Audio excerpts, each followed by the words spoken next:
Hello viewers, welcome back. तो आज इस वीडियो में हम डिस्कस करने वाले हैं कुछ ऐसे क्वेश्चंस जो कि पीएचडी रिलेटेड हैं, लेकिन काफ़ी जनरल क्वेश्चंस हैं जो कि काफ़ी डाउट लोगों को रहता है। तो मैंने सोचा ऐसी एक वीडियो में कवर करते हैं।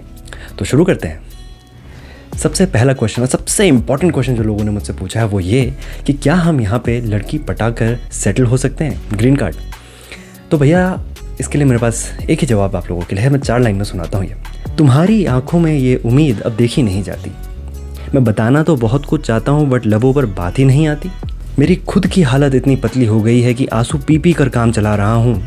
मैं तुम्हें क्या बताऊँ, मैं खुद ही नहीं पटा पा रहा हूँ। निकल ले भाई तू। हाँ चल भाई चल, निकल ले भाई निकल। इतना आसान नहीं है। इंस्टाग्राम पे 2-4 कपल्स को जो आपने देखा होगा, मैं देख रहा हूँ क्योंकि मैंने भी वही चीज़ देखकर मैं ज़्यादा एक्साइटेड हो गया था, बट ऐसा होता नहीं है। तो उन कपल्स को देखकर आप लोगों को एक्साइटेड नहीं होना है, ओवर कॉन्फिडेंट नहीं होना है। आप ये खुद सोचो, अगर आप इंडिया से आ रहे हो, 1 बिलियन लोग वहाँ पे हैं और उतने लोग होने के बाद वहाँ कितनी सारी लड़कियाँ भी हैं, उसके बाद आप कुछ नहीं उखाड़ पाए, तो आप सोच रहे हो कि यहाँ आके आप जो है किसी को पटा लोगे और इस कदर प्यार में पड़ जाओगे कि वो आपसे शादी करने को राज़ी हो जाए और फिर आप ग्रीन कार्ड लेके यहाँ पे मस्त ज़िंदगी जी सकते हो। ऐसा नहीं होने वाला है। दूसरा क्वेश्चन, पीएचडी कंप्लीशन में कितने साल लग सकते हैं? Well, it depends. एक लाइन का अगर मैं आंसर दूं तो 4 इयर्स, लेकिन डिपेंड करता है कि आपका डोमेन क्या है। अगर आप साइंसेस साइड में हैं तो जनरली 5 इयर्स, मेरे को जहाँ तक मुझे लगता है 5 इयर्स वहाँ पे लगते ही लगते हैं। बट अगर आप किसी ऐसे डोमेन में हैं जिसमें कि रिसर्च बहुत ज़्यादा तेज़ी से प्रोग्रेस हो रही है और काफ़ी नए उसमें डोमेन अवेलेबल हैं, तो प्रॉब्ली आप 3 साल में भी कर सकते हो। तो there is no restriction provided you are meeting the requirements for PhD completion. Requirements क्या हो सकती हैं? फर्स्ट, यूएस में कोर्स कंप्लीशन होना चाहिए सारा, जितने भी मैंडेटरी कोर्सेज हैं those should be completed. Second, एक प्रिलिमिनरी एग्जाम होता है before giving the PhD final defence, वो आप पास होने चाहिए। थर्ड, आपके पब्लिकेशंस होने चाहिए 3 एटलीस्ट। अब ये वेरी कर सकता है यूनिवर्सिटी टू यूनिवर्सिटी। अगर आप यूरोप और ऑस्ट्रेलिया में हैं तो you don't need to complete your courses, because वहाँ पे कोर्सेज की कोई रिक्वायरमेंट नहीं होती है, इसीलिए वहाँ पे पीएचडी जल्दी हो जाती है in comparison to US. But US में अगर आप मान रहे हैं तो ऑन एन एवरेज मान के चलिए 4 ईयर्स तो लगेगा ही लगेगा।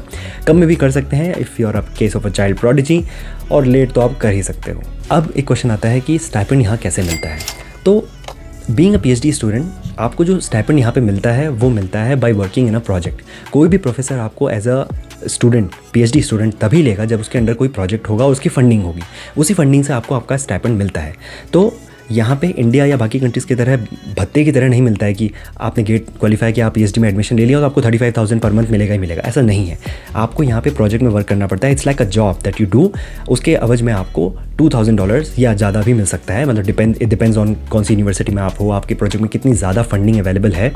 But in general $2,000 per month के हिसाब से आपको फंडिंग यहाँ पे मिलती है। तो यही आपका स्टाइपेंड की तरह यहाँ पे होता है। अब इस स्टाइपेंड से आपको क्या क्या चीज़ें कवर करनी होती हैं वो मैं एक बार बात बता देता हूँ। आपको अपना रेंट इससे देना है, आपकी यूटिलिटीज़ यानी कि इलेक्ट्रिसिटी बिल और तरह तरह के जो भी बिल्स होंगे वो आपको देने हैं, इंश्योरेंस अगर आपने कुछ लिया हुआ है तो।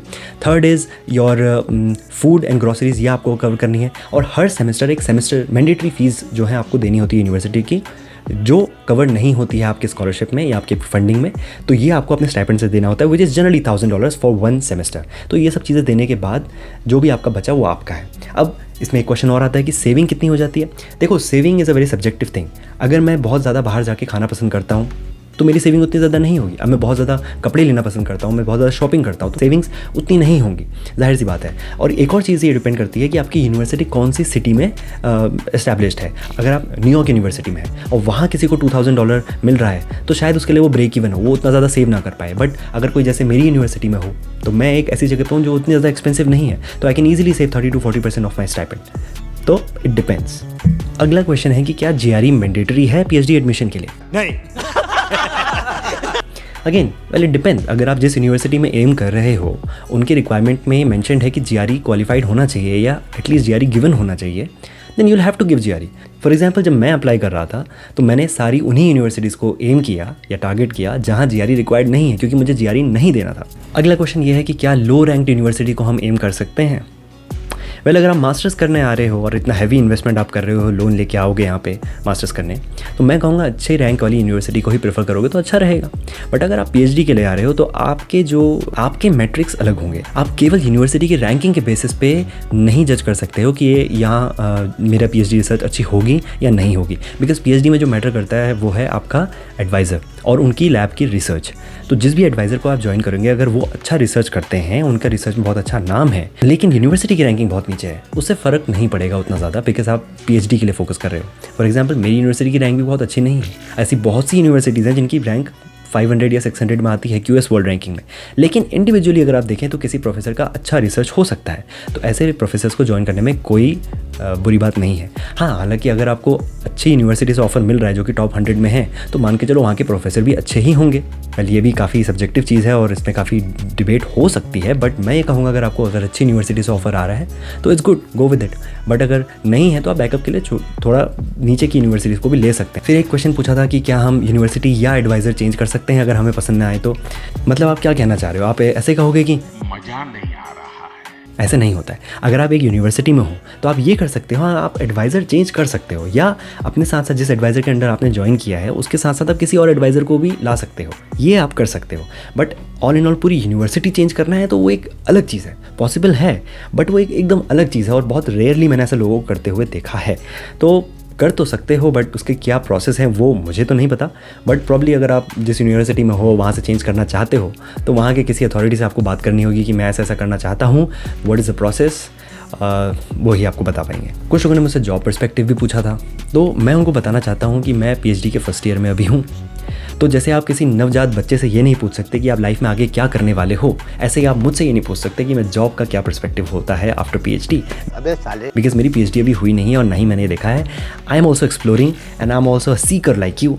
जैसे ही मुझे पता लगेगा मैं एक वीडियो और बना के आपको बता दूंगा कि भाई ये जॉब की अपॉर्चुनिटीज़ अवेलेबल है। ऑल इन अगर बात करें तो आप एकेडमिक्स में जा सकते हैं, बिकमिंग अ प्रोफेसर, और second is joining an industry. आप रिसर्च एंड डेवलपमेंट विंग में ज्वाइन कर सकते हैं किसी कंपनी के, और इसके अलावा किसी भी इंडस्ट्री में आप जा सकते हैं। अगर आपका डेटा रिलेटेड वर्क रहा है, मशीन लर्निंग या इससे रिलेटेड कुछ रहा है, तो आप IT इंडस्ट्री को कभी भी ज्वाइन कर सकते हैं इवन आफ्टर पीएचडी।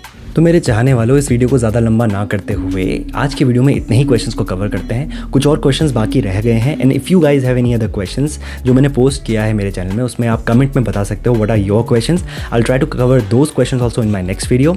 तो इतना ही था आज के वीडियो में, मिलते हैं नेक्स्ट वीडियो में, तब तक के लिए बाय बाय।